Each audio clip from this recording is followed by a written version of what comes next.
정의는 뭐 학자에 따라서 아주 다양하게 정의를 하고 있는데, 함축적으로 전자책을 뭐라고 정의할 거냐?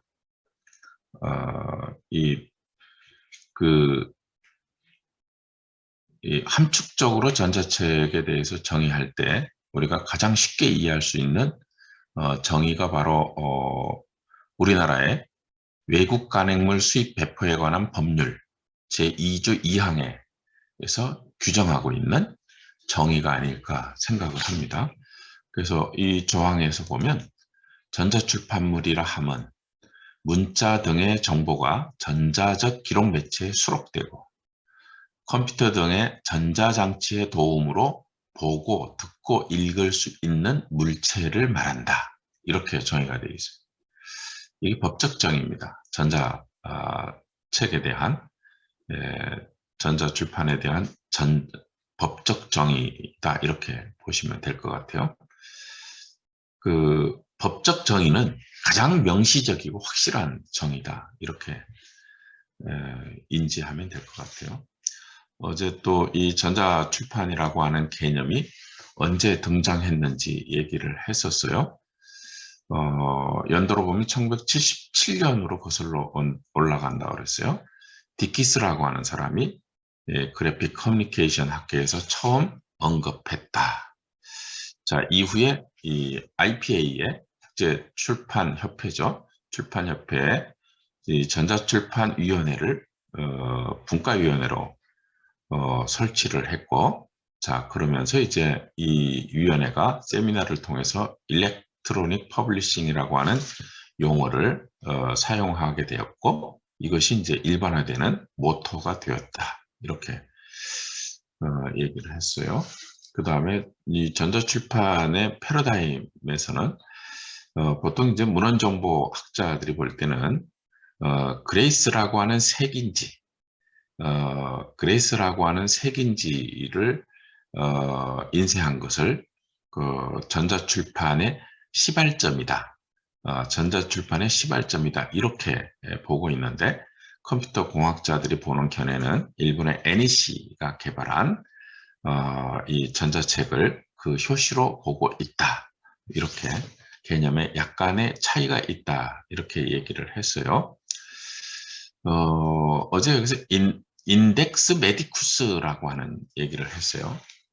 전 세계적으로 그 정보량이 가장 많은 학문 분야가 어떤 분야냐? 그러면 지식이나 정보의 생산량이 가장 많은 분야가 바로 의학 분야입니다. 의학 분야. 그래서 의학 분야는 의학 분야에서 발표된 학술 논문들을요, 매드라인이라고 하는 데이터베이스를 통해서 이 전 세계적으로 서비스를 하고 있습니다. 그래서 여러분 중에서 의학 도서관에 가는 사람들, 병원 도서관에 가는 사람들은요, 이 매드라인이라고 하는 이 데이터베이스를 아마 많이 접하게 되고, 이 데이터베이스를 통해서 의사 선생님들이 요구하는 어떤 뭐 수술에 필요한 정보라든지 이런 것들을 검색하는 일들을 많이 하게 될 겁니다. 이 매드라인을 통해서 서비스 되고 있는 의학 정보 색인지가 바로 이 그레이스라고 하는 색인지거든요. 근데 이거는 이제 2차 자료에 해당되는 자료죠.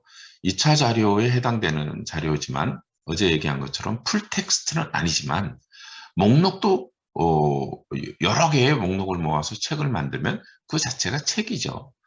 그렇기 때문에 전자출판의 시발점이다. 이렇게 보는 것이 온당하지 않겠느냐 이런 얘기였어요.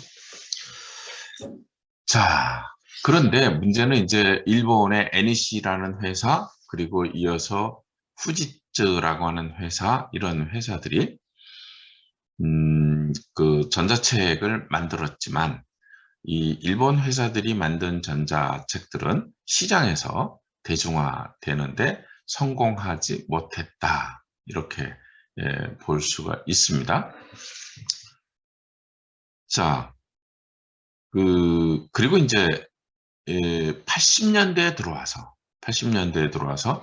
소위 CTS라고 하는 전산 사식 시스템이라고 하는 개념이 등장을 해요.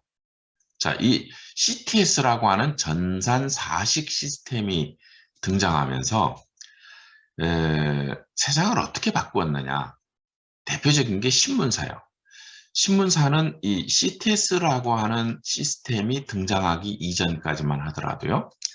자, 중앙에 편집 시스템이 있고 중앙에 편집한 신문을 인쇄하는 인쇄 시스템이 있었어요.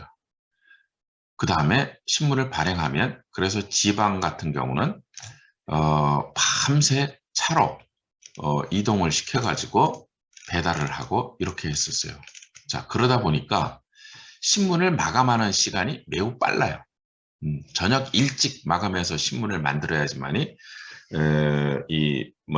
밤새 지방으로 그 트럭을 통해서 이동시켜가지고 집집마다 배달을 하는 것이 가능했거든요. 이게 이제 CTS 시스템이 등장하기 이전에 신문을 제작하는 방식이에요. 그런데 이 전산사식 시스템이 80년대에 등장하면서부터 신문사들이 가장 먼저 이 시스템을 도입하기 시작했는데 신문 제작, 편집 제작이 어떻게 바뀌었냐면요. 자, 컴퓨터 기반 환경으로 완전히 바뀌어 버립니다. 예를 들어서 기자들은 이 전산 사식 시스템에 취재 기사를 입력할 수 있는 단말기를 가지게 되고 그 다음에 취재를 해서 기사를 작성하면 이 단말기를 통해서 신문사 데스크로 전송을 해주는 거죠. 그러면 신문사 데스크는 자, 정해진 원칙에 따라서 뭐를 합니까? 이제 편집 디자인을 하게 되는 거예요. 편집 디자인을 하게 되고 편집 디자인이 끝나고 나면 전국의 지역별로 여러 개의 인쇄소를 둡니다. 신문을 인쇄하는 인쇄 공장을 두는 거예요.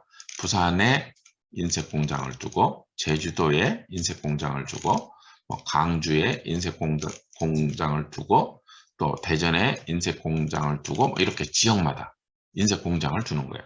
그래서 편집이 다 끝나고 나면 어떻게 하느냐? 편집이 다 끝나고 나면 자, 파일을 이 인쇄 공장들로 전송을 하는 거예요. 그러면 각각의 지역에 있는 인쇄 공장들이 신문을 인쇄해서 해당 지역에 배포를 하는 거죠. 자, 그렇기 때문에 신문 기사 마감 시간을 빨리 앞당길 필요가 없는 거예요. 늦은 시간 정도까지를 줘도 충분하게 제작해가지고 이 지역 신문사에서 지역 신문 인쇄소에서 각 가정마다 새벽에 배달하는 것이 가능해지는 거죠. 자, 이렇게 바뀌었다는 거죠. 이 전산 시스템 등장이 신문의 편집, 그 다음에 인쇄 배포 체계를 완전히 이렇게 혁신적으로 변화하는 이런 역사를 가지고 있는데, 자, 이 시기가 이제 언제부터 시작이 됐느냐? 80년대 초에 이 전산 시스템이 개발돼 가지고 이 80년대 말부터 신문사들은 이제 이런 체계를 갖추기 시작했다는 거죠. 자, 그 다음에 이제 뭐가 있냐면 82년 말에 CD-ROM 전자책이 개발되고 이 말이 있어요. CD-ROM은 광기록 기술에 의해서 정보를 기록하고 재생하는 기술이죠. 이 광기록 기술에 의해서 정보를 기록하고 재생하는 방식은 비접촉식이라고 얘기를 하잖아요. 레이저 빔을 쪼여가지고 정보를 기록하고 재생하는. 그런데 이 이전의 정보를 기록하는 방식들은 전부 다 접촉식이에요. 마그네틱 테이프에다 기록하는 방식도 이 헤드가 테이프를 긁으면서 정보를 기록하고 헤드가 테이프를 긁으면서 정보를 읽어내는 이런 접촉식이에요. 그러다 보니까 테이프이 시간이 지날수록 반복해서 사용할수록 뭡니까? 망가지는 형태, 이런 현상이 일어나죠. 그래서 음질이 안 좋아지는, 또 화상이 안 좋아지는 이런 문제를 갖고 있었죠. 이것이 82년도 말에 CD롬이라고 하는 강기록 방식의 뭡니까? 기록 방식이 등장하면서 완전히 이제 뭘로 바뀌게 돼요? 비접촉식으로 바뀌게 되는 거죠. 비접촉식으로 바뀌게 된다. 자, 그러면서 비접촉식으로 바뀌면서 이제는 전자책의 패러다임은 어디로 가느냐? CD롬으로 가게 되었다는 거죠. 자, CD롬은 처음에 등장했을 때 음악 정보를 수록해가지고 판매했어요. 음악 정보를. 그래서 예전에는 뭐 이 CD롬을 CD롬에 수록된 음악을 플레이어 할 수 있는 플레이 장치를 가지고 있으면 뭐 사람들에게 자랑할 정도로 귀했습니다. 어, 뭐 요즘에는 뭐 대중화됐고 이 CD롬 플레이 장치 쓰는 사람들 없어요, 이제는 거의. 그냥 휴대전화에서 음악을 듣고 이렇게 하죠. 자, 어쨌든 음질이 엄청나게 좋아가지고 인기가 아주 좋았습니다. 그래서 CD롬이 등장했을 때 사람들이 CD롬에게 붙여준 별칭이 하나 있습니다. 제2의 파피루스다. 파피루스가 등장했을 때 인류 사회는 깜짝 놀랐죠. 그래서 이 파피루스가 등장한 사실 자체를 인간 사회는 뭐라고 얘기했냐면 혁명적인 사건이다. 혁명적인 사건이다. 파피루스라고 하는 종이가 등장하기 이전에는 주로 자연 재료를 활용해 가지고 정보를 기록하는, 그리고 공유하는, 자, 이런 정보 기록과 공유 환경을 가지고 있다가 파피루스가 등장하면서 과학적인 방법론에 의해서 종이를 만들고, 그리고 정보를 기록하고 공유하는 형태로 이제 완전히 바뀌기 시작하죠. 그래서 이 파피루스의 등장을 혁명적인 사건이다, 이렇게 얘기한 거죠. 자, 그런데 이 얘기를 CD롬이 등장했을 때 다시 한번 사용하게 됐다는 거죠.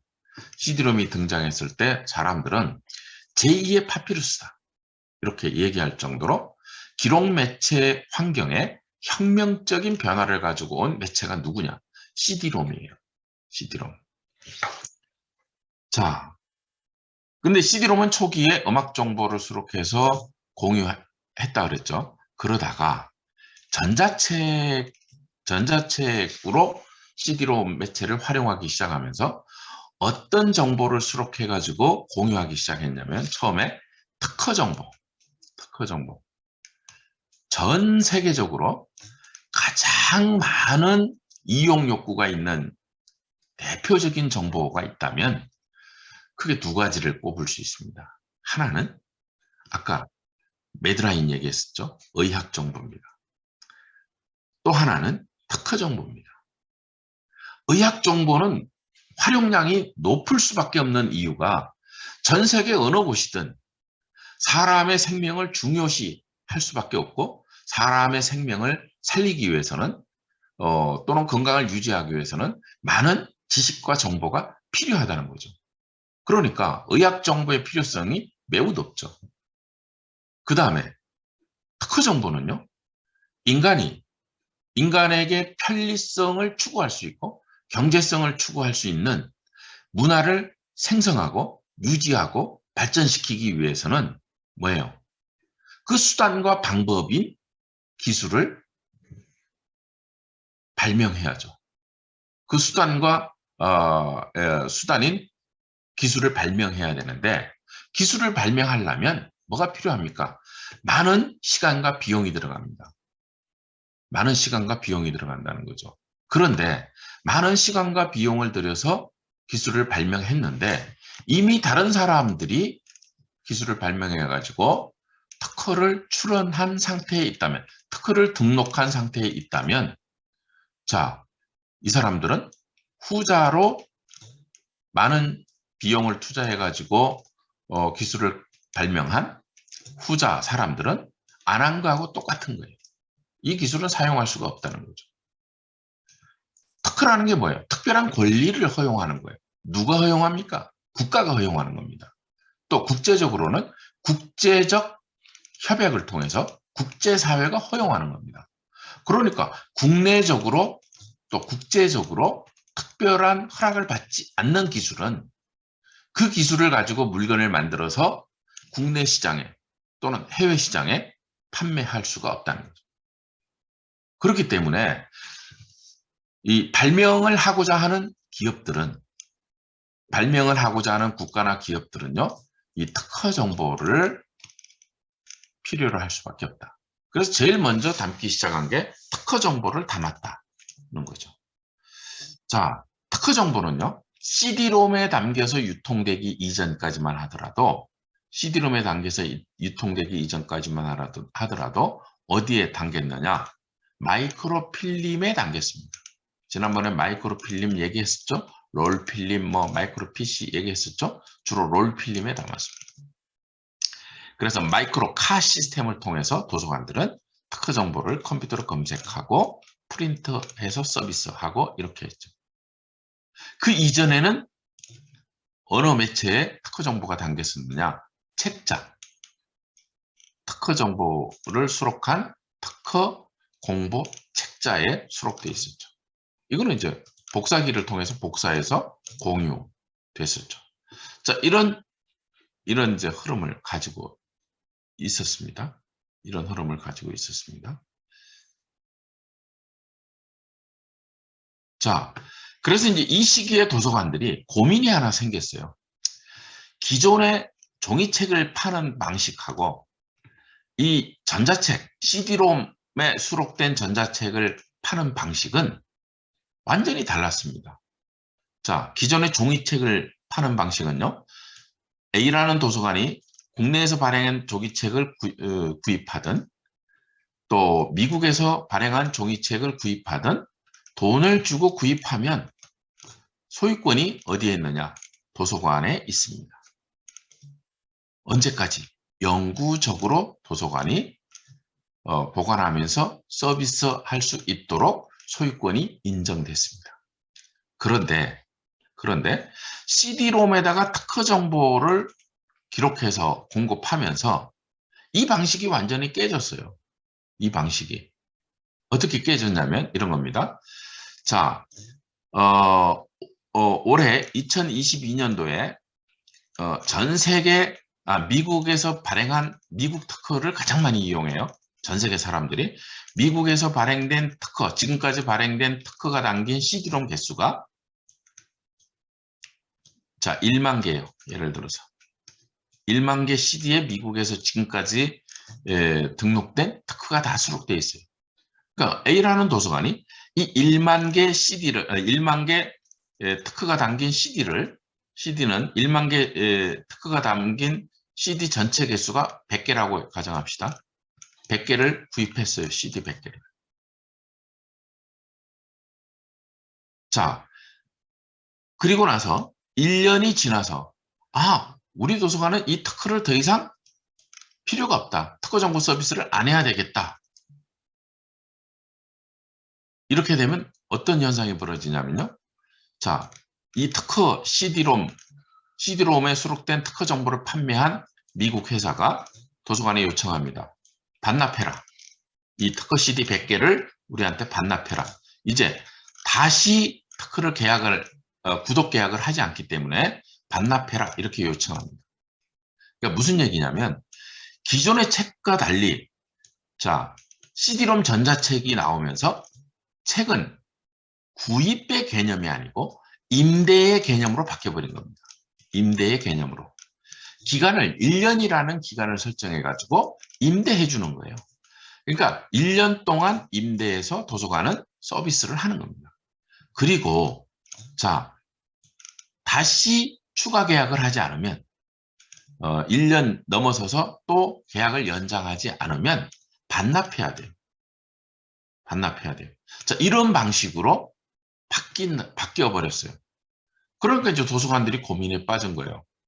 도서관에서 장서는 도서관의 뭡니까? 재산입니다. 재산. 지금까지는 재산의 개념으로 관리해 왔는데 리뉴얼을 안 하니까 100개 CD를 다 다시 달라 이렇게 얘기하는 거예요. 그럼 뭐예요? 재산이 소멸되는 문제를 갖고 있죠.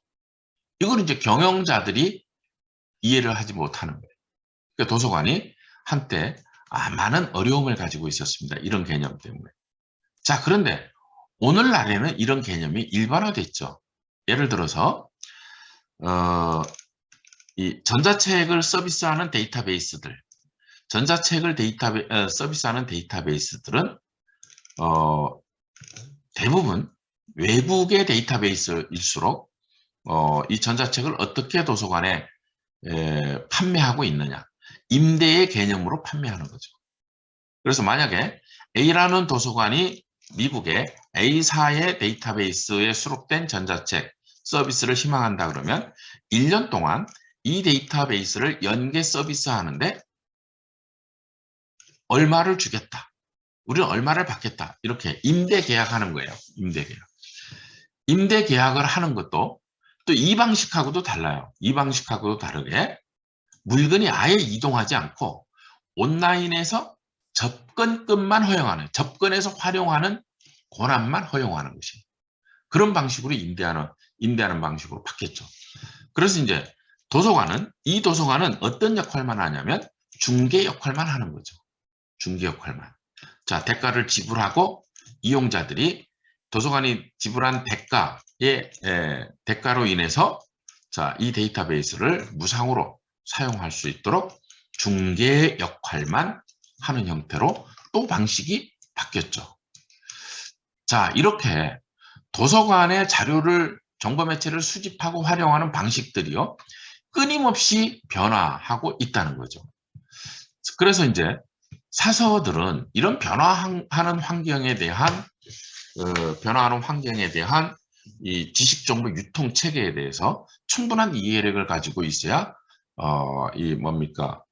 그 효율적인 계약을 할 수가 있다. 그리고 경제적인 계약을 할 수가 있다. 이런 겁니다.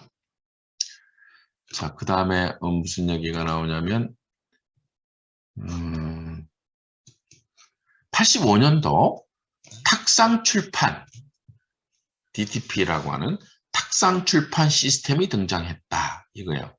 이 탁상출판 시스템은 아주 쉽게 얘기하면 이런 거예요. 워드 프로세스. 이 초기에는 문서 작성기라고 얘기했어요. 문서 작성기가 등장했어요. 컴퓨터에서 문서를 작성하는 프로그램이 등장한 거예요. 초기에 등장한 이 프로그램은 도스 환경에서 이용하는 프로그램이었기 때문에 사용하는 방법이 아주 좀 어려웠어요. 제가 초창기 나온 컴퓨터를 사용했는데 87년도부터 사용을 했는데 이 문서 작성 방법이 지금 방식하고는 GUI 환경의 지금 방식하고 완전 달라요. 문제 어려웠어요. 도스 환경이라서. 자, 어찌됐든 85년도에 DTP가 출현하면서 이제는 이 정보를 기록하고 공유하는 방식이 어떻게 바뀌기 시작하느냐. 컴퓨터 그리고 컴퓨터 커뮤니케이션 개념으로 완전히 바뀐다는 거죠. 누구나 컴퓨터를 통해서 정보를 기록할 수 있고 누구나 네트워크를 통해서 정보를 공유할 수 있는 환경으로 바뀐다는 거죠. 바야흐로 탁상 출판 시대가 이제 열리기 시작하는 거죠. 자, 그래서 지금은 탁상 출판 시대가 완전히 정착을 했죠. 누구나 컴퓨터를 가지고 지식이나 정보를 생산할 수 있고 그 지식이나 정보를 뒤에서 얘기하겠지만 다양한 포맷을 통해서 이 이기종의 컴퓨터 환경에서 이렇게까지 공유하는 것이 가능해졌죠. 자, 그러면서 이제 출판사들이 서서히 혼란을 겪기 시작합니다. 지금까지는 이 DTP가 등장하기 이전까지만 하더라도 출판사들은 적어도 법률에 의해서 지식과 정보를 매체에 기록한 다음 이 매체를 시장을 통해서 필요로 하는 독자에게 공유시키는 것과 관련해서 뭐를 가지고 있으냐? 독과점 체계를 가지고 있습니다. 출판사들만 법률적으로 이런 역할을 할 수 있도록 시장에 국가가 법률을 통해서 독과점을 허용했다. 독과점. 출판사들 이러면 독과점이에요. A라는 하나의 출판사 이러면 독점입니다. 자, 독과점 체제에 있었다는 거예요. 이 독과점 체제가 무너지기 시작한 거예요. 이제는 저자가 워드 프로세스를 통해서 자기가 책을 만들어요. 그 다음에 뭐예요? 책을 만든 다음에 이거를 네트워크를 통해서 공유하는 것이 가능했다는 거죠. 자, 그런데 이제 초기에는요, 아직까지 뭐를 인정하지 않았느냐? 법적인 출판의 개념에서 전자책을 책으로 인정하지 않았다는 거죠. 초기에는. 자, 그런데 90년대에 들어서면서부터 완전히 달라지죠. 90년대에 들어서면서부터는 이제는 뭘로 바뀌냐면요. 자, 전자출판에 의해서 만들어진 책도 이제 책으로 인정하는 제도가 생깁니다. 책으로 인정하는 제도가 생깁니다. 그래서 한국전자출판협회에 보면 전자책 인정제도가 있어요. 문화체육관광부가 인정하는 인정제도가 있어요. 제가 초기에 그 위원장을 계속 맡고 있었는데 요즘에는 하지 않지만 이 인정제도에 의해서 인정을 받으면 법률적으로 전자책으로 인정을 해줍니다. 이런 제도가 이제 만들어져서 정착이 지금 오늘날에는 되어 있죠. 자, 어쨌든 이 탁상 출판이라고 하는 것이 이런 변화를 가져왔다는 거예요. 그 다음에 보세요. 86년에 SGML이라는 전자문서 포맷이 등장했다.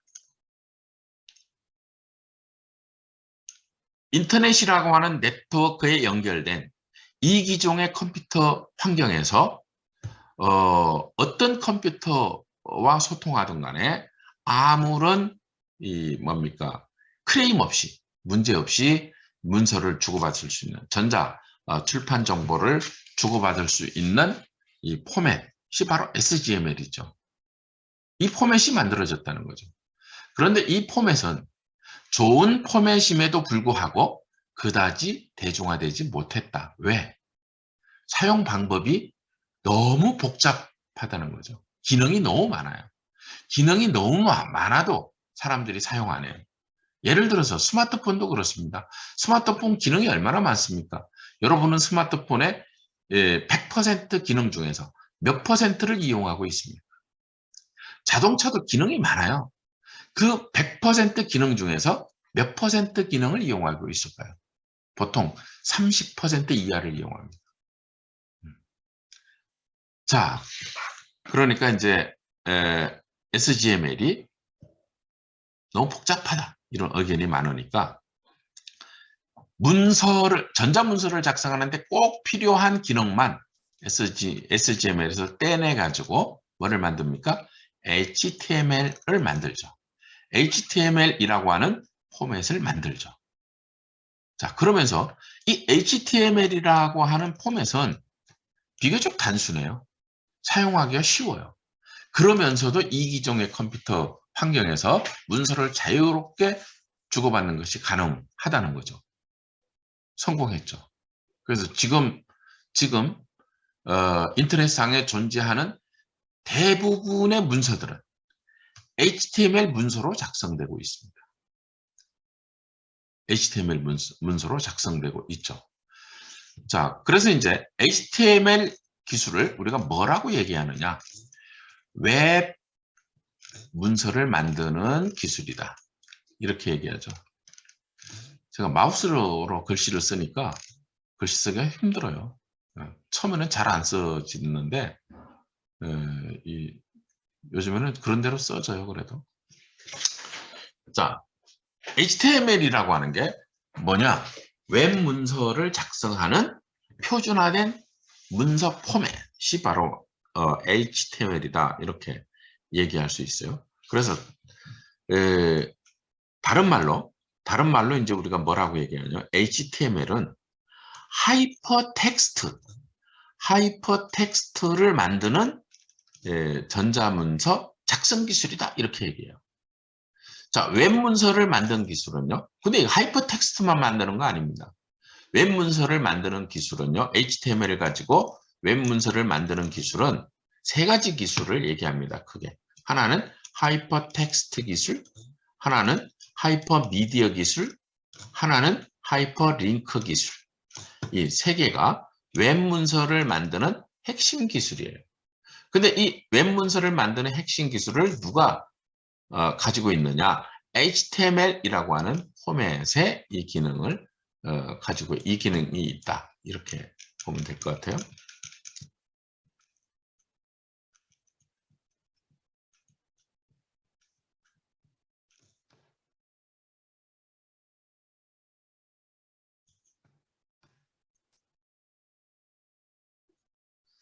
자, 이처럼 전자출판 시스템 및 문서 포맷이 연이어 개발되면서 90년대에 들어와서 OCLC가 최초로 가이온이라고 하는 온라인 디지털 저널을 SGML에 기초로 두고 출판하여 95년 웹 한 번으로 발표했다. 뭐 이런 말이 나오네요. 여기에 밑에 한번 볼까요? 각주? 안 나오나? 잠깐만요.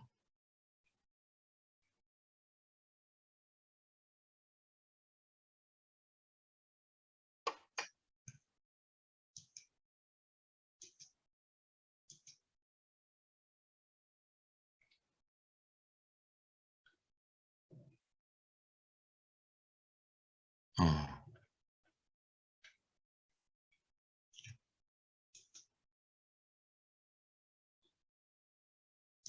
문자 보낸 사람들 윤서진, 이정현 확인했어요.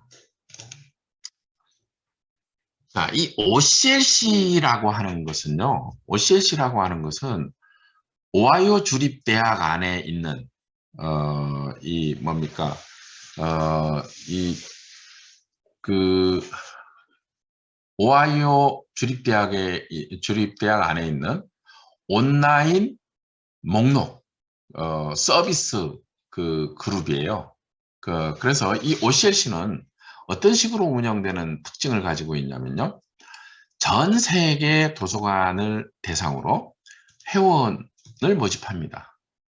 그런데 만약에 이 OCLC의 회원이 되려면 어떤 의무사항이 주어지냐면요. 자, 만약 우리나라의 서울대학이 OCLC의 회원이 되고 싶다. 가입을 하게 되면 기본적으로 의무적으로 제공할 게 뭐냐면 서울대학이 소장하고 있는 전체 장소에 대한 이 목록 정보, 메타데이터죠. 목록 정보를 디지털 베이스로, 디지털 형태로 제공해야 됩니다. OCLC에다가. 그러니까 전 세계 도서관들을 대상으로 회원으로 해가지고 전 세계 여러 도서관이 가지고 있는 목록 정보를 자 이렇게 모아가지고 통합 데이터베이스를 구축하고 있습니다. OCLC는. 그래가지고 이 통합 이 뭡니까 목록 시스템 메타데이터를 또 전 세계 도서관들에게 서비스를 합니다. 그래서 만약에 A라는 도서관이 우리나라 A라는 도서관이 뭐 양서 하나를 구입했어요. 그러면 이 양서에 대한 메타데이터를 구축하려면 어디에 들어가서 보느냐? OCLC 데이터베이스에 들어가서 검색을 합니다. 그래서 이제 그럼 대부분이 있어요. 그럼 이 목록 전산 목록을 다운로드 받아가지고 자기 도서관의 목록을 아주 손쉬운 방법으로 전산 목록을 구축하고 자 이런 서비스를 제공하는 기관이 바로 OCLC라고 하는 기관이에요. OCLC라는 기관이에요. 자 그런데 이 기관이 지금까지는 목록 정보 중심으로 데이터를 수집하고 서비스해 왔다면 이제 90년대에 들어와서 뭐를 하기 시작했다는 거예요. 자, 온라인 저널을 SGML을 기초에 두고 출판해 가지고 95년도에 들어와서 웹 한 번으로 발표를 했다는 거죠. 자, 95년도에 웹 서비스가 시작되면서 자, 웹 한 번으로 웹에서 이용할 수 있도록 서비스를 하기 시작했다. 이렇게 보시면 될 것 같아요. 자, 이를 계기로 CD롬을 매체로 하는 패키지형 전자책이 본격 제작되기 시작하였고 96년 DVD가 개발되면서 영화 등을 수록하여 이른바 영화 전자책이 본격 제작되기 시작했다. 자, 여기서 하나 더 얘기할 게 있네요. 이 OCLC는요. 처음에는 목록 정보를 어디에다 수록해가지고 제공을 했냐면요. CD롬에다가 담아가지고 도서관들에 팔았어요.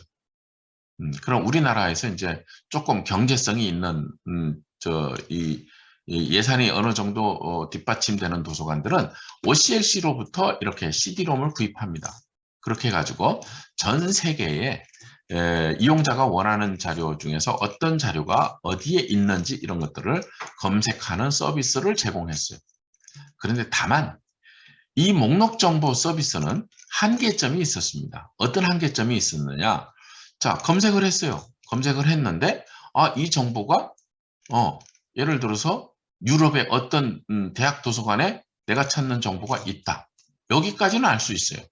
그런데 문제는 이 정보를 그 다음에 어떻게 풀텍스트를 서비스 받을 수 있느냐에 대한 부분은 연결점이 없었어요. 그래서 이제 이런 데이터베이스를 우리가 뭐 전설의 고향이다 이렇게 뭐 부르기도 하고 이랬죠. 자, 이용자가 정보를 이용하는 것은요. 뭐를 이용하기 위한 것이에요? 풀텍스트를 이용하기 위한 것입니다. 목록을 검색하는 것은 풀텍스트를 식별하기 위한 것이죠. 궁극적인 이용의 목표가 될 수가 없어요. 과정이죠. 풀텍스트를 이용하기 위한 과정이죠. 그래서 이용자의 최종적인 정보 이용의 목적점은 뭐냐? 풀텍스트를 이용하는 거죠. 이제 그런 면에서 좀 미흡한 점이 있었다는 거죠. 자, 오늘날 이제 웹의 개념에서 이런 것들이 전부 다 보완이 됐죠. 자, 그리고 아까 얘기한 것처럼 자, CD롬 기술이 이제 진보하면서 CD롬은 용량이 크긴 크지만 그렇게 크지 않죠. 예를 들어서 뭐 단행본을 한 1000권 정도 집어넣을 정도 용량이 될 거예요. 뭐 두께에 따라 다르긴 하겠으나 680MB이죠. 100권 정도 들어가나? 하여튼 모르겠다. 어쨌든 680MB 정도 돼요. CD롬 용량이. 자, 그런데 DVD 같은 경우는 앞면, 뒷면 다 수록했을 때는 적어도 몇 기가 정도의 정보를 수록할 수 있도록 용량이 큰 이 패키지형 정보 매체죠. 이 96년에 들어와서 DVD가 등장하면서 이제는 영화처럼 볼륨이 큰 정보들도 디지털화 해가지고 수록하는 것이 가능해졌다는 거죠. 자, 그러면서 우리나라에 이제 한국영상자료원, 문화체육관광부 산하에 한국영상자료원이라고 있어요. 여기에 이제 여러분 선배 조성민이라는 선배가 여기 근무하고 있는데 지금 뭐 팀장인가 그래요. 높아졌어요. 이 한국영상자료원이 자기들이 우리나라 가지고 있는 수집하고 있는 우리나라에서 만들어진 모든 영화들을 전부 다 그동안에는 아날로그 형태의 필름 속에 저장돼 있었는데 이거를 전부 다 디지털화 시켰죠. 그래서 VOD 서버를 통해서 영화 정보 서비스를 하고 있죠. 자,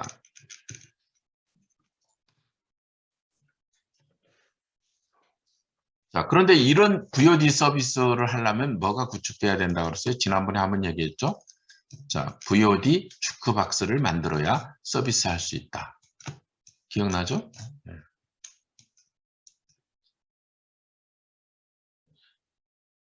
자, 우리나라는 80년대 초 전산 사식 시스템이 그 다음에 87년에 탁상 출판이 도입돼서 종이책 전자출판에 적용되기 시작하였고 이어서 광기록 기술과 웹 기술이 등장하면서 다양한 유형의 패키지 또는 이 온라인형 전자출판이 이루어지고 있다. 자, 그래서 우리나라 같은 경우는 이제 이 정보 사회 패러다임을 앞당기기 위해서 어떤 그 정책을 추진을 하게 됐냐면요. 그동안에 우리나라 출판사들은 전부 다 종이책이라고 하는 매개체를 통해서 지식이나 정보를 생산하는 이런 형태의 출판 시스템을 또 전문 인력을 가지고 있었습니다.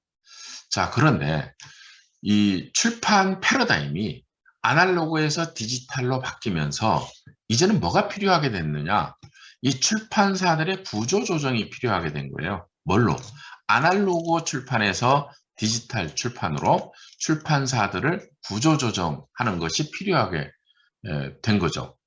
그럼 구조 조정하려면 크게 두 가지 일을 해야 됩니다. 하나는 기존의 아날로그 출판에 익숙한 출판 이 인력들을 전자출판 인력으로 재교육을 통해서 전자출판 인력으로 양성을 해야 돼요.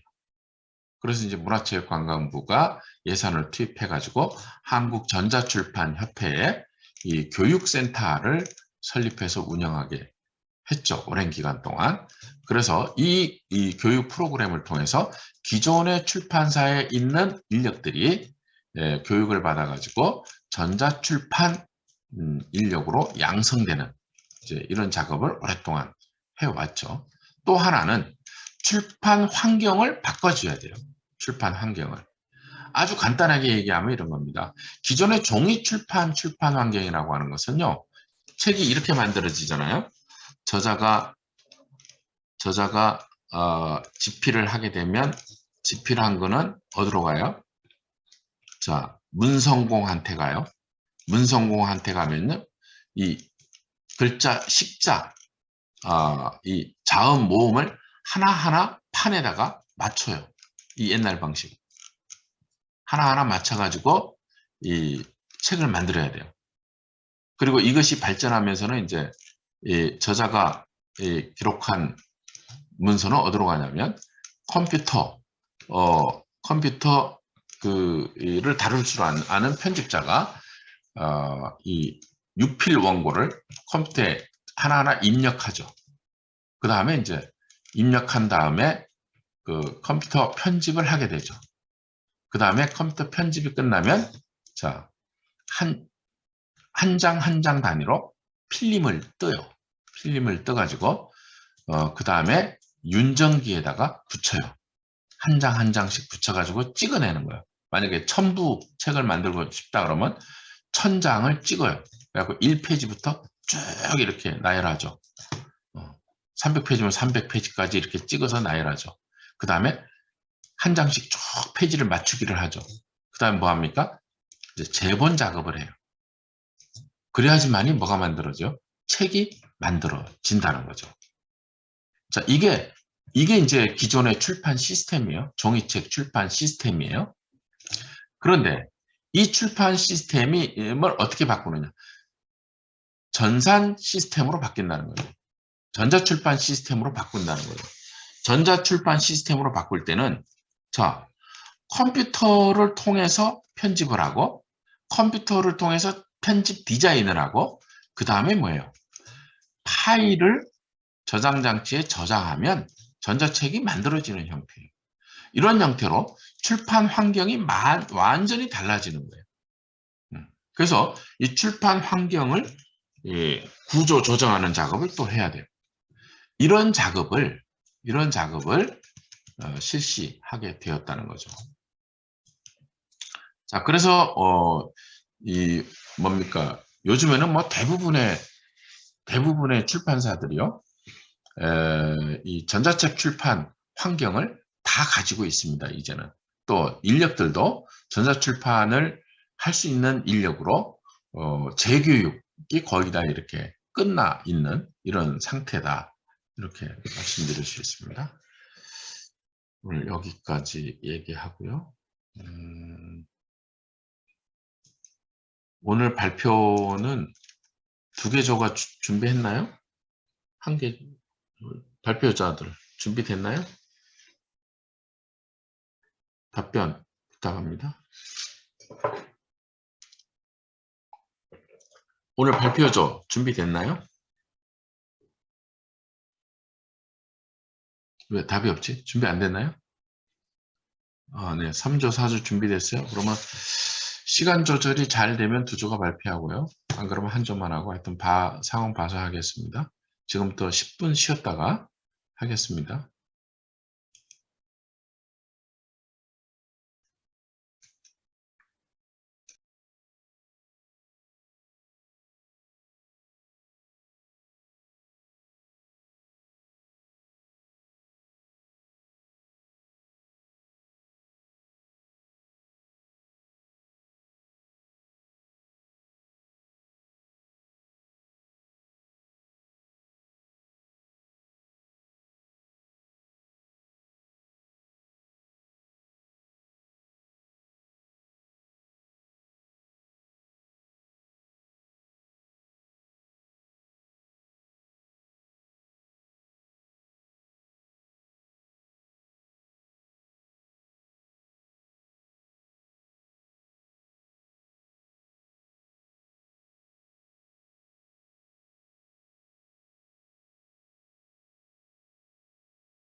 네. 발표, 자, 준비하세요.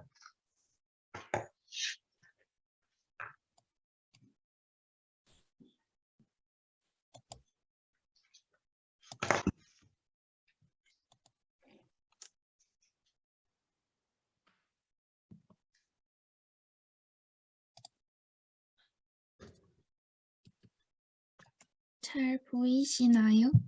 네, 잘 보이고 잘 들립니다. 시작하겠습니다. 안녕하십니까? 저희 3조는 유튜브의 도서관 적용 방안 연구에 대해 조사 연구하여 발표를 진행하게 되었습니다.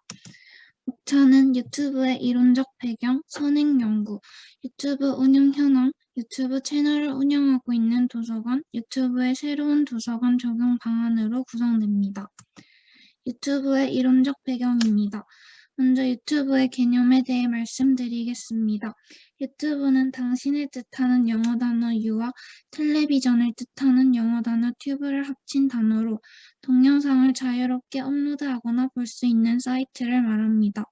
유튜브는 미디어 플랫폼뿐만 아니라 소셜미디어 플랫폼이며 검색 기능도 막강한 오늘날 뉴미디어 환경에서 다양한 역할을 담당하고 있는 초대형 플랫폼입니다.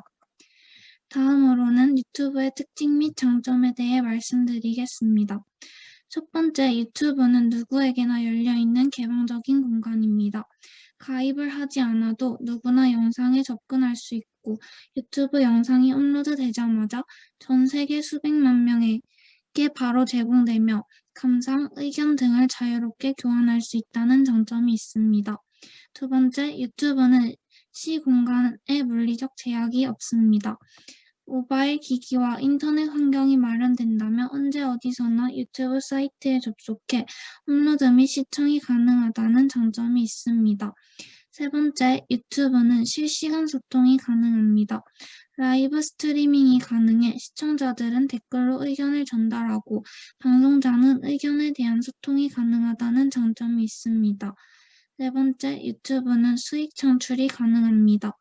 유튜브는 구독자 수 1000명 이상과 최근 1년 4000시간 재생시간이라는 기준을 충족할 시 수익 창출이 가능하며 실시간 스트리밍 방송의 슈퍼챗 기능으로 시청자들의 금전적 후원이 가능하다는 장점이 있습니다.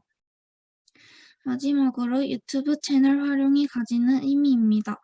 첫째, 유튜브가 Z세대 주요 정보 탐색 도구 중 하나라는 특징을 반영해 도서관은 공공을 대상으로 정보 서비스를 제공하는 기관으로서 이용자들의 변화된 정보 행태, 콘텐츠 접근의 용이성, 풍부한 정보량, 콘텐츠의 양화, 상호 피드백 시스템 구현 등을 고려해 유튜브 채널을 적극 활용할 필요가 있습니다. 두 번째, 포스트 코로나 시대 유튜브를 활용한 언택트 서비스에 주목합니다. 비대면 디지털 문화가 급속도로 확장됨에 따라 도서관 유튜브 채널은 도서관에서 제공하는 언택트 서비스 제공의 핵심적 채널로 부상하게 될 것입니다. 세 번째, 유튜브는 가상의 사회적 커뮤니케이션 공간임을 반영해 도서관과 이용자들의 쌍방향 커뮤니케이션이 가능하며 이용자와 이용자 간의 사회적 네트워크를 형성하고 콘텐츠와 의견을 공유할 수 있는 환경을 마련할 수 있습니다. 네 번째, 유튜브는 동영상 콘텐츠이자 매체입니다. 따라서 도서관의 유튜브 채널 개설을 통한 영상 콘텐츠 제공은 이용자의 접근성과 이용성을 고려한 가장 기본적인 해결책이 될 수 있습니다. 다섯 번째, 유튜브는 새로운 다양한 콘텐츠를 지향하면서 관심이 증대되고 있습니다. 이를 반영해 도서관에서만 제공할 수 있는 자체 콘텐츠와 전문성을 가지고 유튜브 채널 활용에 참여가 필요한 것입니다. 텍스트와 이미지로 전달하지 못하는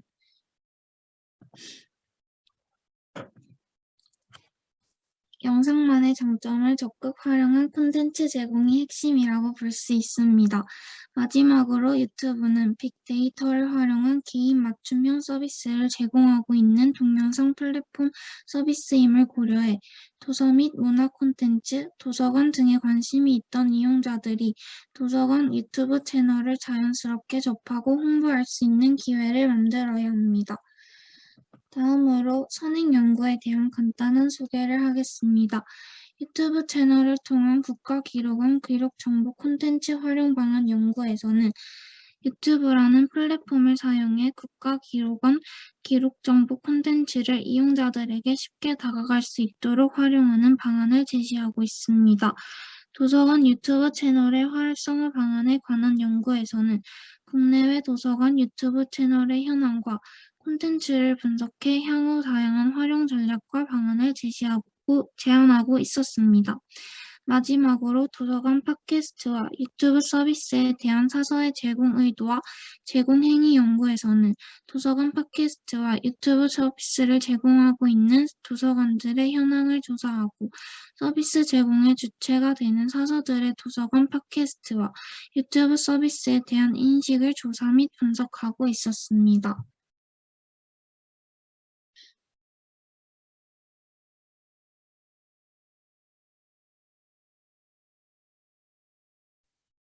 다음으로는 유튜브 채널을 운영하고 있는 도서관에 대해 발표해 보겠습니다. 먼저 국내와 국외 도서관에서의 유튜브 활용을 비교해 보도록 하겠습니다.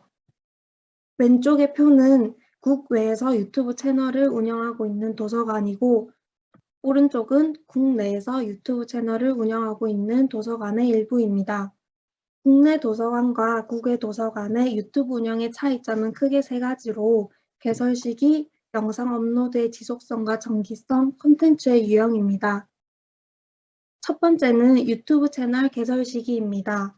국외 도서관의 경우 평균 약 2009년 유튜브를 개설하여 일찍이 이용자들을 위해 이를 활용해 왔다면, 국내 도서관의 경우 개설 날짜가 약 2017년쯤으로 그 시기가 비교적 최근임을 알 수 있습니다.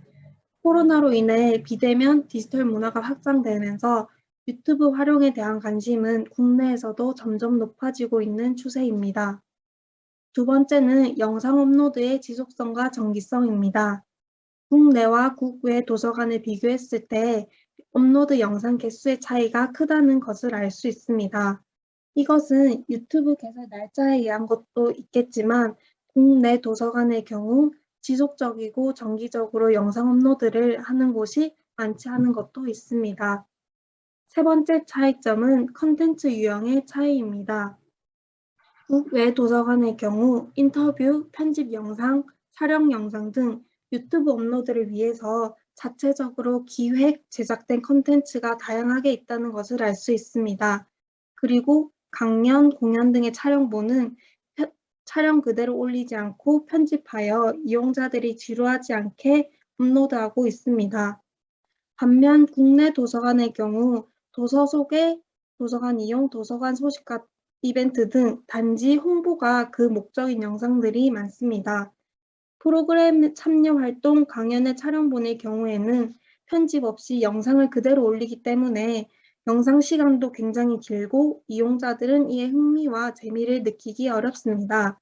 이것은 국내 도서관 유튜브 채널 운영의 한계점이기도 합니다.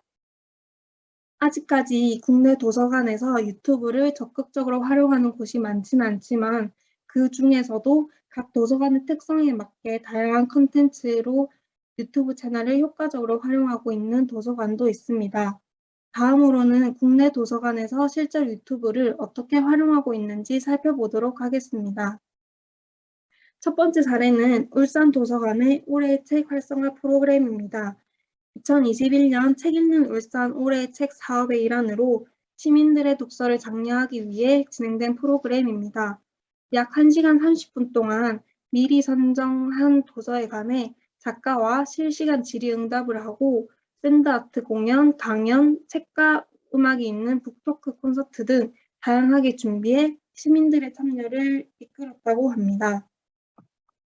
두 번째는 대구에 있는 수성구리 범어도서관입니다. 유튜브 채널 개설 시기는 2020년 5월로 그렇게 오래되지는 않았지만 지금까지 꾸준히 영상을 업로드하고 있다는 것이 보여지는 특징입니다.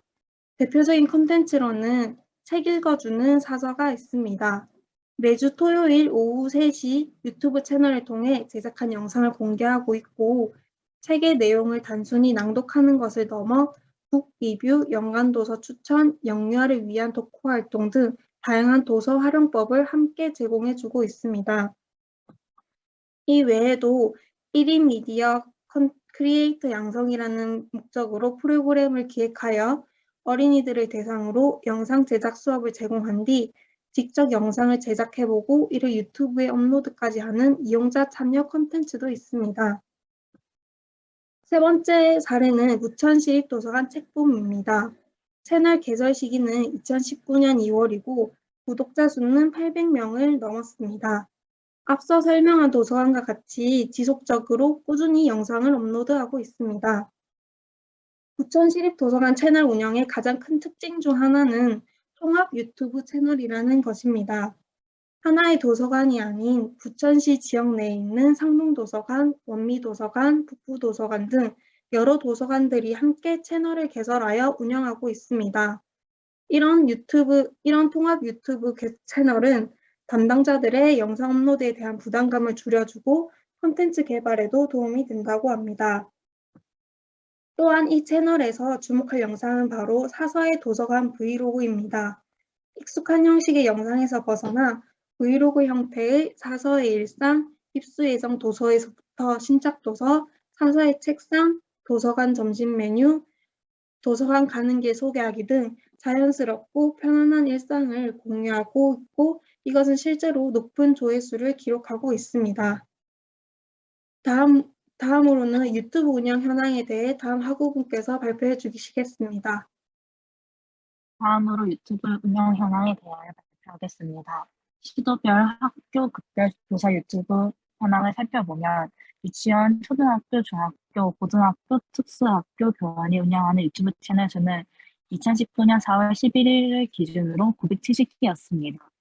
유튜브 채널을 운영하는 교사 수는 934명으로 매우 적은 수의 교사들이 유튜브 채널을 운영하는 것으로 나타났습니다. 비대면 문화의 확산과 동영상 제공 등이 중요해지니 최근 흐름과는 달리 기존의 교사들의 유튜브 운영은 매우 적은 것으로 분석됩니다. 교사와 유튜브 채널의 구독자 수와 콘텐츠 수를 분석한 결과 구독자 수와 동영상 수는 매우 저조한 것으로 나타났습니다.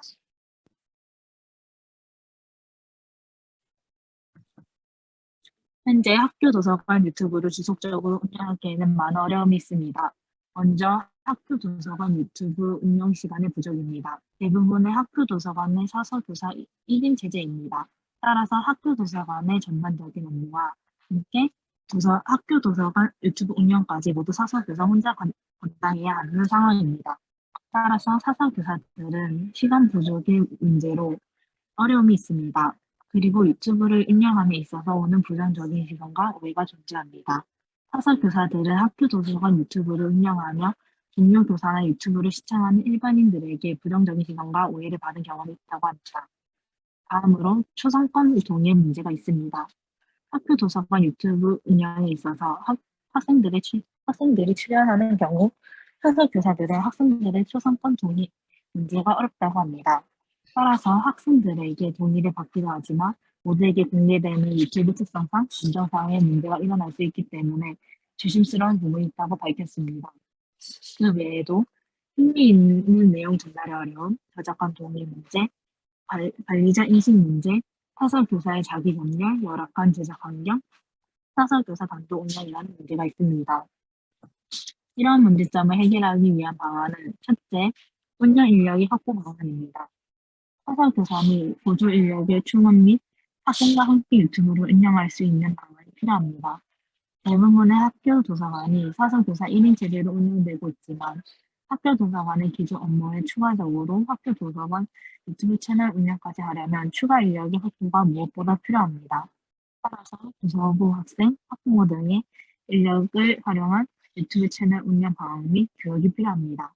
둘째, 유튜브 운영의 홍보 방안입니다. 학교 도서관 유튜브 운영에 대한 긍정적인 사례를 적극적으로 홍보하고 동료 교사와 공유하는 것이 필요합니다. 학교 도서관 유튜브에 대한 학교 구성원의 긍정적인 인식은 유튜브 채널 운영에 매우 중요합니다.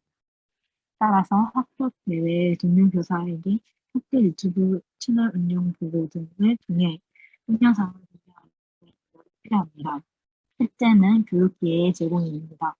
학교 도서관 유튜브 운영에 필요한 다양하고 공식적인 교육 기회가 필요합니다. 연수를 통해 유튜브 채널 운영에 필요한 영상 편집 기술 등에 필요한 교육을 제공하거나 학교 유튜브 채널을 운영 중인 사서 교사를 강사로 섭외하는 방안을 생각해 볼 수 있습니다. 초상권 문제 해결 방안으로는 유튜브 영상에 출연하는 교사, 학생, 학부모 등 모든 사람에게 사전에 도움 수업을 잘 알아야 할 것입니다.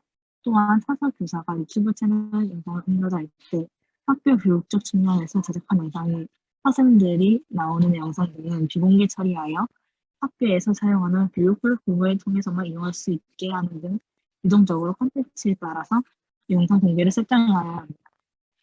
다음으로는 사서 교사의 인식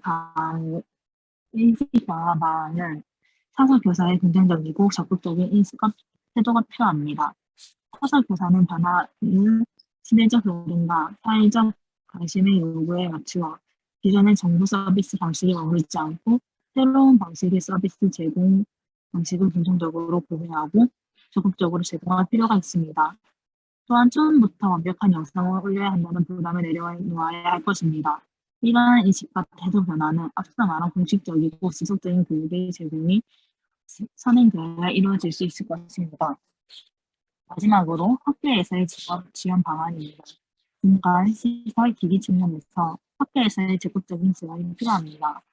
학교 측에서는 변화하는 학교 도서관 서비스에 적극적으로 지원이 필요합니다.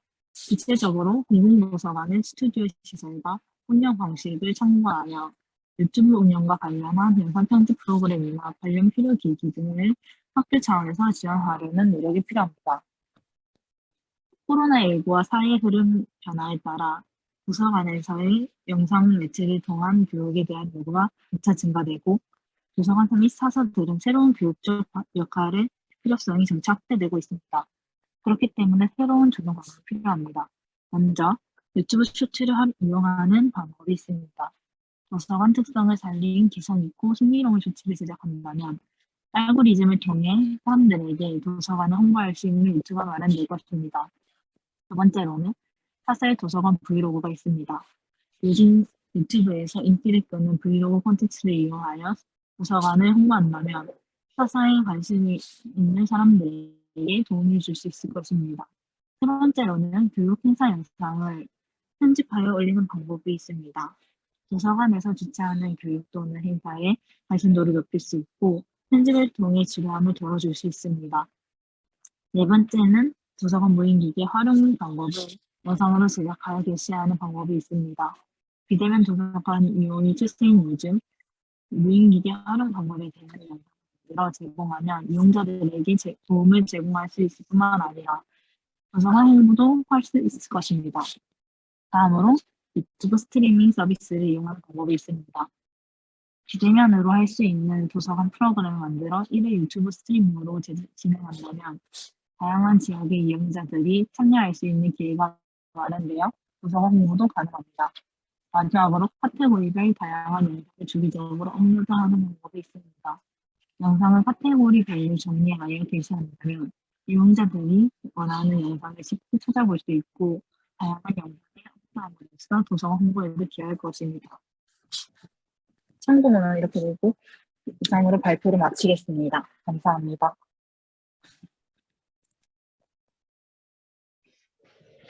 네, 발표 잘 들었습니까? 그 다음 쪽 발표 준비해 주세요.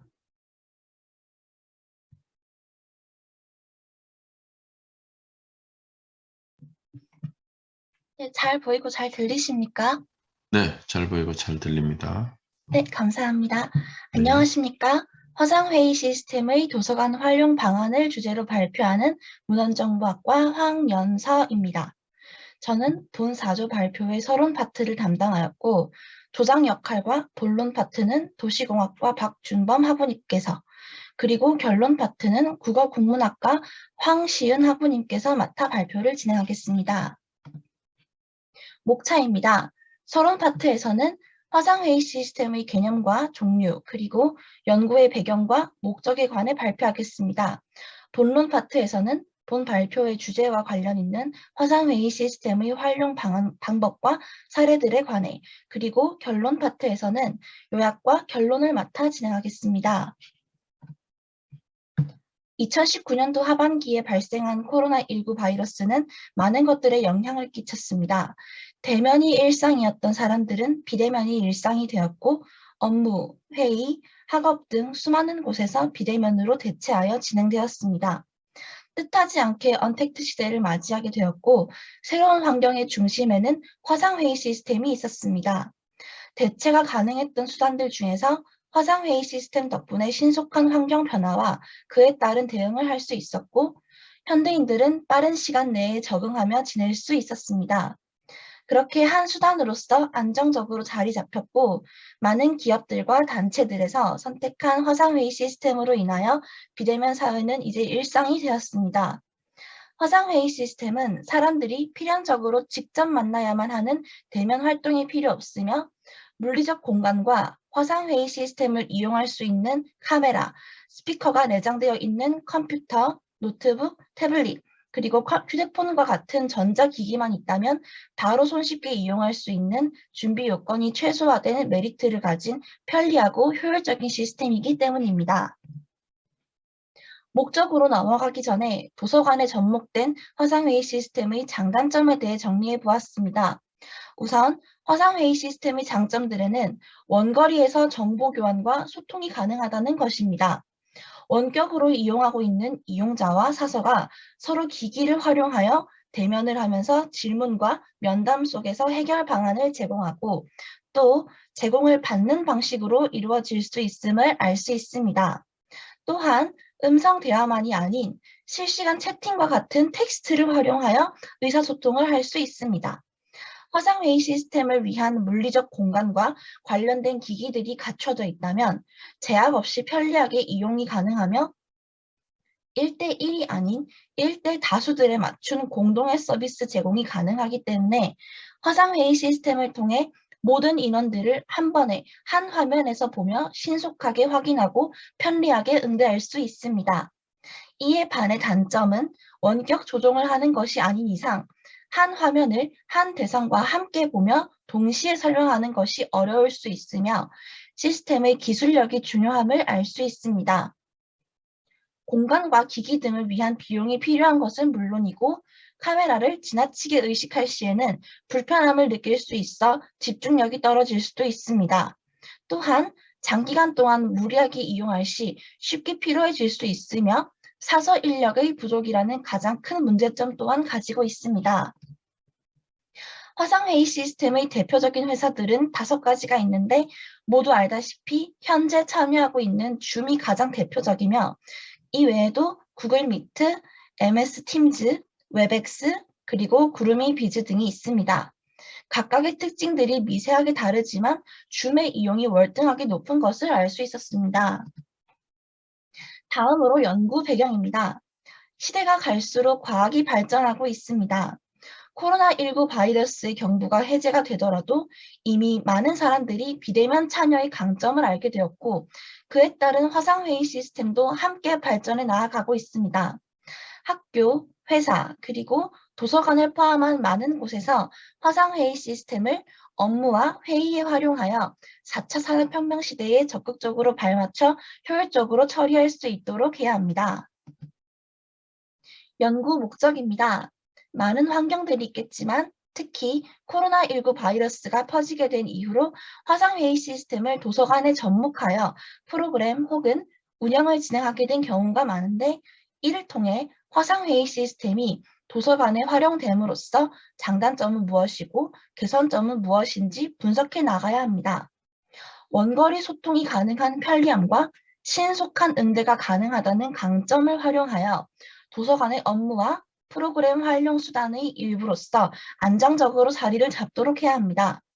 그렇기 때문에 본 주제 속의 정보들과 그 외의 데이터들을 통해 분석하고 화상회의 시스템을 접목시켜 더욱 개선된 방법으로 활용하는 도서관의 사례들이 점점 확대될 수 있도록 해야 할 것입니다.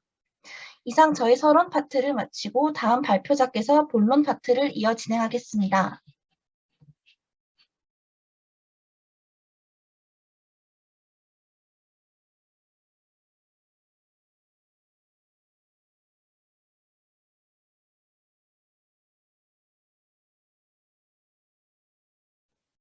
예, 들리십니까?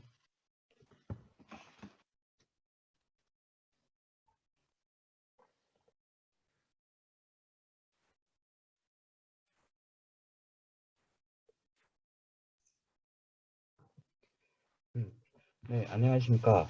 저는 도서관의 화성회의 시스템의 활용 방법, 본문 파트 발표를 맡은 박준범입니다. 저는 도서관 화성회의 활용 방법에 대한 23가지 사례를 준비해 보았습니다. 지금부터 발표를 시작하겠습니다. 첫 번째 사례입니다. 광양의 희망도서관은 북스타트 부모교육 특강으로 압축 공부 마스터 플랜을 쓴 조승우 작가를 초청하여 코로나 학습 위기를 기회로 만드는 엄파표 자기주도 학습법을 주제로 한 특강을 진행하였습니다. 이 특강은 화상회의 시스템인 줌을 통하여 코로나19 확산 방지를 위해 온라인으로 운영하였습니다.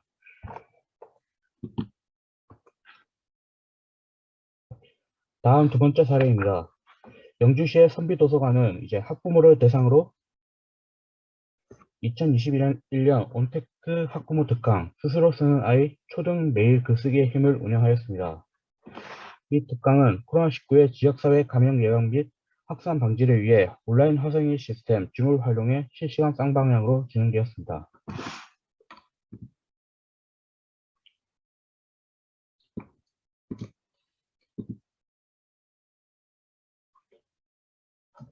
세 번째 사례입니다. 창원의 성산도서관은 코로나19 장기화로 도서관 방문이 어려운 유아들을 위해 집에서도 재밌게 즐길 수 있는 온라인 동화 구연 프로그램인 아이맘 그림책 놀이터를 운영하였습니다. 이 아이맘 그림책 놀이터는 유아 및 양육자 열상을 대상으로 신청자에게 수업 전에 미리 놀이 체험 키트를 배부하고 실시간 화상회의 시스템을 통한 비대면 수업으로 각 가정에서 동화 구연과 책 놀이를 손쉽게 즐길 수 있도록 실시할 예정이라고 합니다. 이 수업으로 유아들이 책과 친해지고 독서에 대한 흥미를 높여줄 것으로 기대된다고 관계자는 밝혔습니다. 네 번째 사례입니다. 포항의 포은중앙도서관은 매월 마지막 주 수요일을 문화가 있는 날로 정하고 2020학년 인문학인 포항을 진행하고 있습니다. 다양한 분야의 작가 전문가를 초청해 시민의 생활 속에 삶의 다양한 문의들을 경험하고 채워나갈 수 있도록 하였고, 그중 2012년 인문학 로그인을 주제로 처음 시작된 인문학 강좌는 문학을 비롯해 음악, 미술, 영화, 건축 등 다양한 분야에서 시민들의 문화 욕구를 충족시키고 있습니다. 지난해부터는 코로나19로 인해 인문학 강의가 비대면으로 열리고 있는데, 코로나19 확산 방지를 위해 온라인 화상회의 플랫폼과 인터넷 유튜브에 생중계되는 강의는 도서관을 직접 찾기 힘든 시민의 문화적 욕구를 충족시키며 호평을 듣고 있다고 합니다.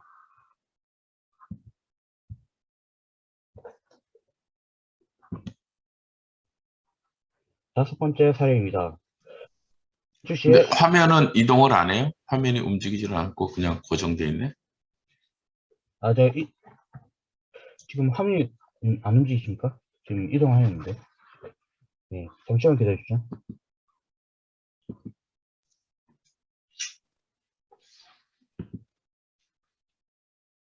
혹시 화면이 첫 화면에 그대로 멈춰 있습니까? 여덟 번째 화면. 여덟 번째입니까? 네.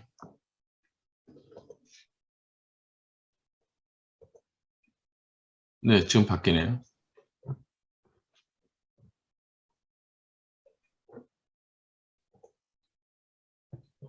예, 다섯 번째 사례입니다.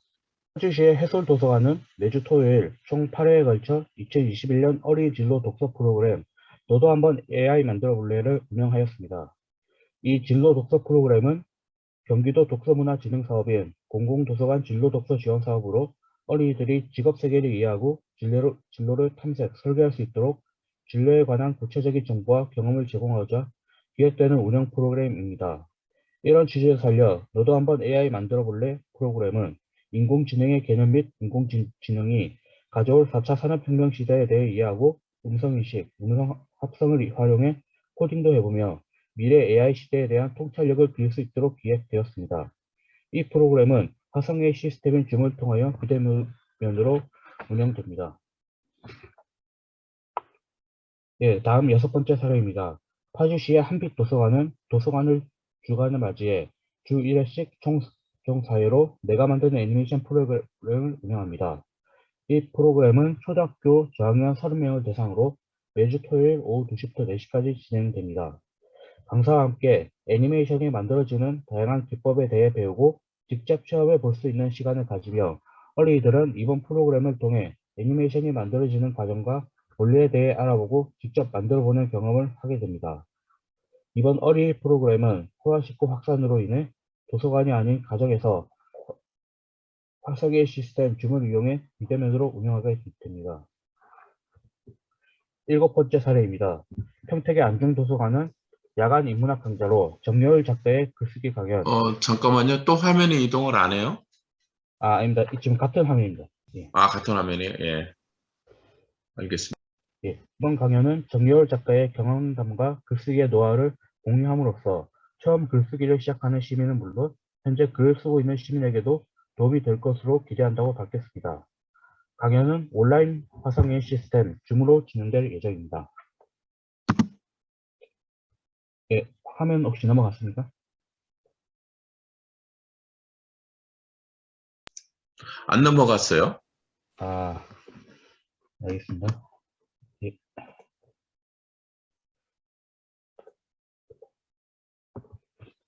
여덟 번째 네, 사례입니다. 넘어갔습니다. 예. 8번째 사례입니다.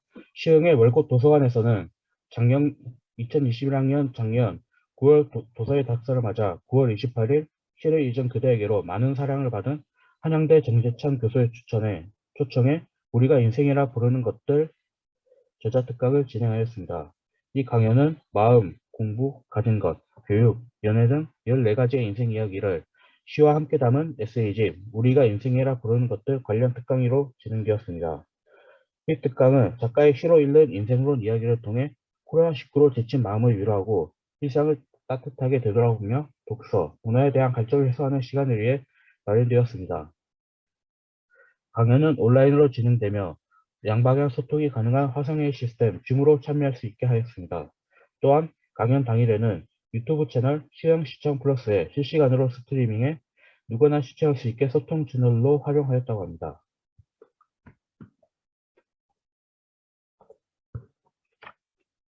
9번째 사례입니다.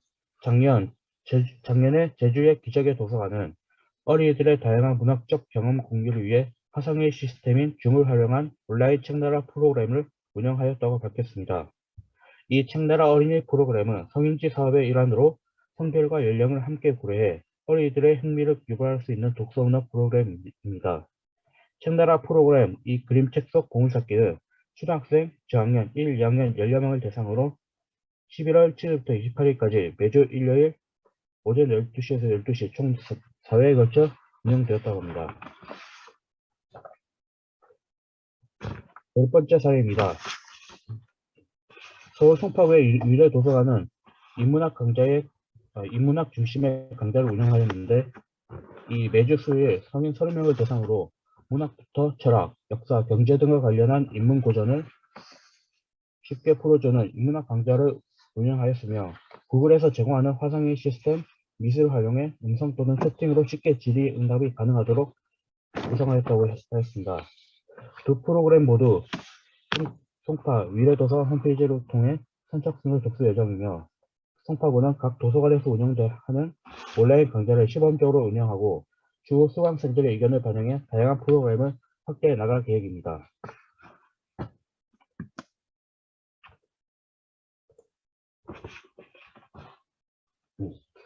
11번째 사례입니다. 서울도서관은 세계책의 날 및 도서관 주간을 기념해 세계문학 고전을 만나다를 주제로 비대면 강좌를 개최하였습니다. 총 4회에 걸쳐 진행되는 강좌는 러시아 문학을 전공한 문학 박사이자 로자라는 필명으로 널리 알려진 서평가 그리고 문학에 빠져 죽지 않기 저자로 알려진 이현우 작가가 강의로 진행됩니다. 이 서울도서관 강좌는 세계책의 날을 맞아 우리에게 잘 알려진 대부분의 작품을 통해 시대적 상황을 알고 재해석하여 일상 회복 시대에 적용할 수 있는 사회적 포용성을 찾아가는 시간이 되길 바란다고 밝혔습니다. 참가 대상은 일반 시민 누구나 무료로 참여할 수 있으며 선착순 40명을 모집할 계획입니다. 이 강의는 화상회의 시스템, 어플리케이션 줌을 활용해 온라인으로 진행됩니다.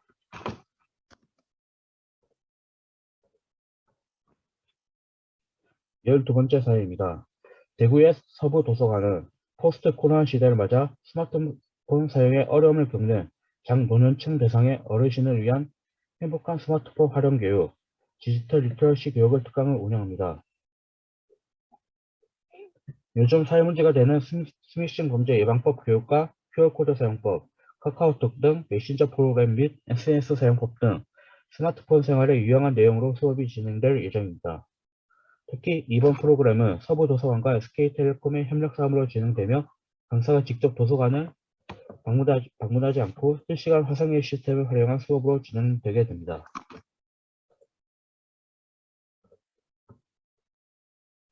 13번째 사례입니다. 대전의 대덕구 안산도서관은 지역 주민을 대상으로 인문, 사회, 예술, 교양 주제의 문화학교 3개 강좌를 운영하고 이를 공연 전시와 연계해 주민들에게 선보일 예정입니다. 두 달여간 진행될 상반기 문화학교는 사회 이슈를 학습하고 통찰을 보는 현대 정치와 미래 읽기를 시작으로 다양한 세계적 작가의 예술과 여러 국가의 디자인을 배워보는 세계적 예술을 만나다 소설을 직접 배우고 써보는 즐거운 소설 읽기, 쓰기 등이 운영될 예정입니다. 또한 도서관 동아리의 빛 그림 동화구연, 아름다운 우리말 손글씨의 활동을 지원하고 인형극과 작품 전시, 결과물을 통해 동아리 활동의 경험을 주민들과 공유할 계획입니다. 이 프로그램은 코로나19 거리두기 단계 조정 상황에 따라 대면 또는 비대면으로 진행되는 이번 문화학교 강좌는 이 비대면 수업 진행 시에 실시간 대화 가능한 줌 플랫폼을 활용, 쌍방향 소통을 통해 비대면의 단점을 보완해 진행될 예정입니다. 14번째 사례입니다. 안양시의 비선도서관은 이제 이번 달 5일부터 26일까지 총 4회 숨어있는 보석들 유럽의 작은 미술관 기행 입문 강좌를 운영하였다고 밝혔습니다. 안양대학교의 HK 플러스 사업단 지역진 문양센터가 주최하고 비선도서관이 협력해 진행하는 시리즈 강의로 온라인 프로그램 줌을 통해 실시간 운영될 예정입니다.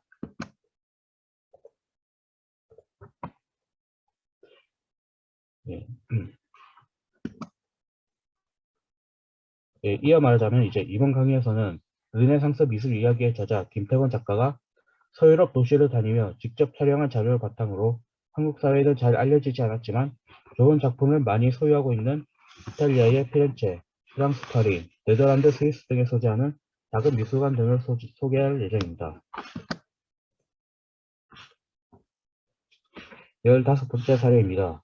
하남의 나룰도서관은 미술을 변화시킨 역사를 변화시킨 미술을 주제로 온라인 북토크를 연다고 밝혔습니다. 이 나룰도서관은 지난 2015년부터 인문학 프로그램인 나를 찾는 삶의 인문학 강연을 진행해 오고 있었습니다. 하지만 코로나19 감염병 확산으로 2020년 8월부터 현장 강연을 중단하고 관중이 없는 비대면 방식으로 전환해 온라인 북토크를 진행해 왔습니다. 이번 온라인 북토크에서는 미술을 변화시킨 역사를 변화시킨 미술을 주제로 다양한 이야기를 나눌 예정입니다. 이 북토크는 줌을 통해 1시간 30분 동안 온라인으로 진행되며 당일 시청자에게 접속 링크를 문자로 발송할 예정입니다.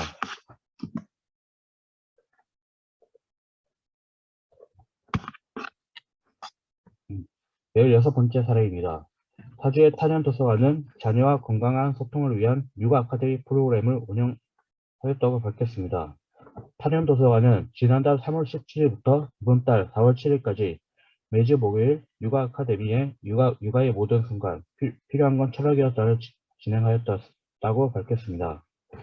이 프로그램은 공공도서관 진도 독서 프로그램의 일환으로 양육자들이 자신의 삶에 대한 본질적인 질문과 마주하며 이를 통해 자녀와 건강한 소통을 나누고 깊이 있는 관계를 만들어갈 수 있는 길을 철학적 관점으로 모색하고자 기획된 프로그램이었습니다. 강연은 코로나19 확산 방지를 위해 비대면으로 진행되었고 줌을 통해 쌍방향으로 소통할 수 있었다고 밝혔습니다.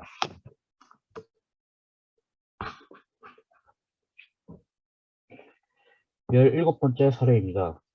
수원시의 8달이고 소재 4개의 도서관이 온라인 독서 동아리 운영 코칭 프로그램 참여자를 모집합니다. 온라인 독서 동아리 운영 코칭 프로그램은 독서 토론 전문 강사가 독서 동아리를 시작하는 시민들에게 독서 동아리 진행 방식과 토론 방법 등을 설명하고 전문 강사의 지도 아래에 토론할 기회를 만들어주는 프로그램입니다. 프로그램 수강 후에는 회원들끼리 자율적으로 장기적인 도서관 독서 동아리 활동을 반드시 진행해야 합니다. 코칭 프로그램과 이후 독서 동아리 활동 모두 온라인 화상의 프로그램 줌을 활용해 진행될 예정입니다. 18번째 사례입니다.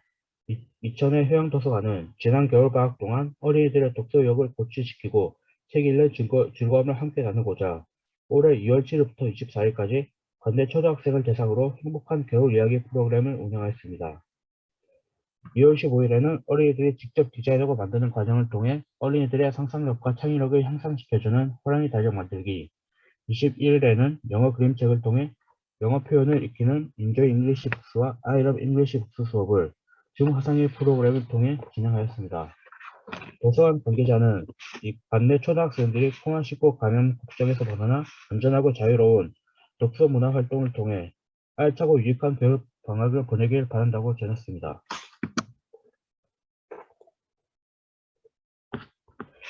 19번째 사례입니다. 포항의 시립도서관은 지역 어린이들에게 다양한 문화 콘텐츠를 경험하게 하고 만화 웹툰 분야에 대한 흥미를 높이기 위해 지난달 3월 19일에 웹툰 특강을 진행하였다고 밝혔습니다.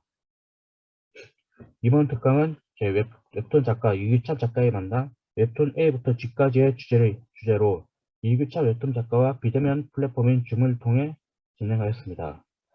대상은 초등학교 3학년에서 중학교 2학년 사이의 35명을 대상으로 포항시립도서관 관계자는 어린이와 청소년들이 이번 웹툰 특강을 진로 기회뿐만 아니라 함께하는 실습을 경험하며 창작 역량을 기를 수 있었으면 좋겠다며 이번 특강을 통해 사회적 상황으로 느꼈던 문화생활의 상실감을 극복하고 다양한 학습 기회를 열어 일상생활에서 활력을 되찾는 소중한 경험이 되기를 바란다고 밝혔습니다.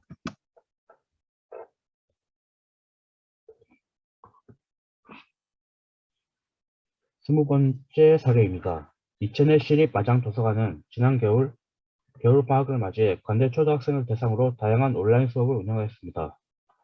여러 주제의 책을 읽고 또래 친구들과 생각을 공유해보는 겨울 독서교실, 그리고 우리나라 겨울 전통 먹거리의 역사를 이해하는 우리나라 겨울 밥상 이야기, 그리고 역사와 직업 체험을 접목한 교섭판 기자니아, 생활 속 과학 원리를 깨닫는 내일은 과학왕, 또 종이접기와 클레이 아트를 통해 다양한 작품을 만들 수 있는 종이나라 클레이나라 등 자체 수업으로 운영되었고 모든 수업은 온라인 화상의 프로그램 줌 또는 웨일 온을 활용해 진행되었습니다. 마장도서관 관계자는 이번 겨울방학 특강을 통해 어린이들이 유익하고 활동적인 시간을 보낼 수 있기를 바란다고 밝혔습니다.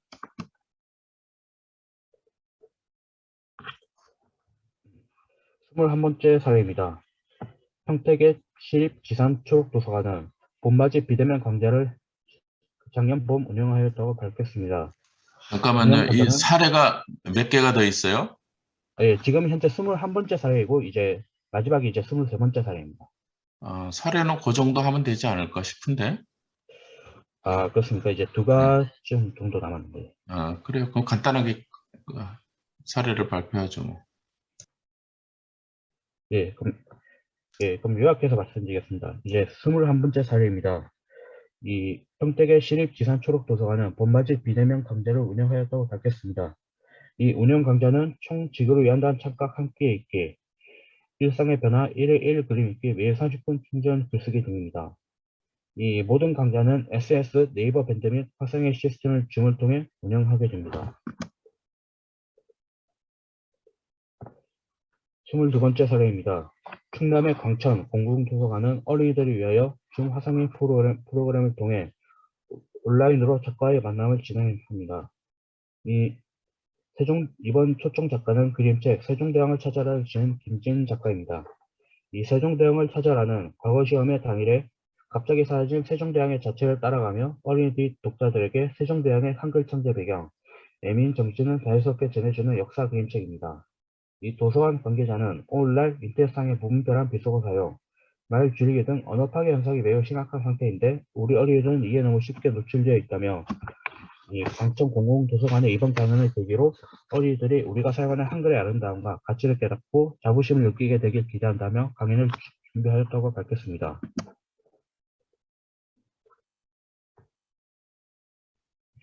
이제 마지막 23번째 사례입니다.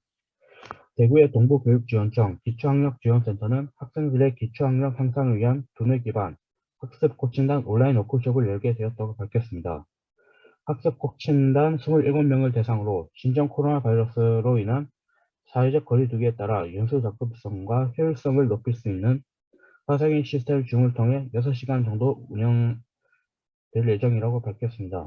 주로 학생들의 기초학력 향상에 중점을 두고 전문적인 학습 전략, 이론은 학습 코칭에 적용하는 프로그램으로 진행될 예정이라고 관계자는 밝혔습니다. 네, 지금까지 화상회의 시스템의 도서관 활용 방안의 본문 발표를 맡은 박준범이었습니다. 다음 도서관 화상회의 시스템의 도서관 활용 방안 결론 발표를 맡은 황시현 학우님께서 발표를 진행하도록 하겠습니다.